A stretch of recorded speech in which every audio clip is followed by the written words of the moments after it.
અમદાવાદમાં ભૂવો પડવાનો સિલસિલો યથાવત જોવા મળી રહ્યો છે ત્યારે શહેરના કોડાસર વિસ્તારમાં વિશાળ ભૂવો પડ્યો છે। આ ભૂવાના લીધે આસપાસના સ્થાનિકોને હાલાકીનો સામનો કરવો પડી રહ્યો છે।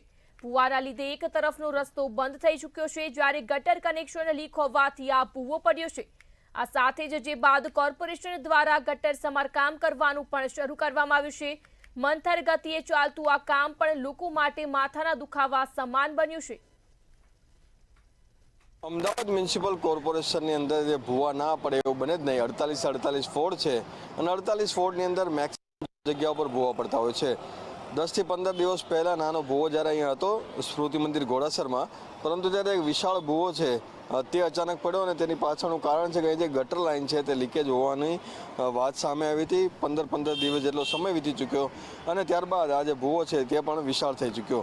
ત્યારબાદ દક્ષિણ ઝોનને અચાનક યાદ આવ્યું ગટર જે તૂટેલી હોવાના લીધે આ ગટરને સમારકામ કરવામાં આવે। હાલ સમારકામની કામગીરી પણ શરૂ કરવામાં આવી છે, પરંતુ તે ક્યારે પૂરી થશે તે ખબર નથી।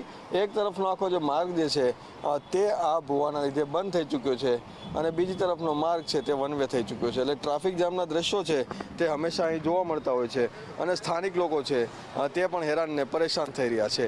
આમ છતાં પણ આટલી રોડ રસ્તાની મોટી વાતો, સારા રોડ રસ્તાની વાતો અને સાથે કરોડો રૂપિયાનું બજેટ, તેમ છતાં પણ જે વાહન ચાલકો, સ્થાનિક લોકો હેરાન પરેશાન તો જોવા જ મળી રહ્યા છે। ત્યારે આવા રોડ રસ્તાથી છુટકારો ક્યારે મળશે તેવા સવાલો સ્થાનિકો કરી રહ્યા છે। કેમેરામેન પૂજન બ્રહ્મભટ્ટ સાથે મીર દુધરેજિયા, મંતવ્ય ન્યૂઝ, અમદાવાદ।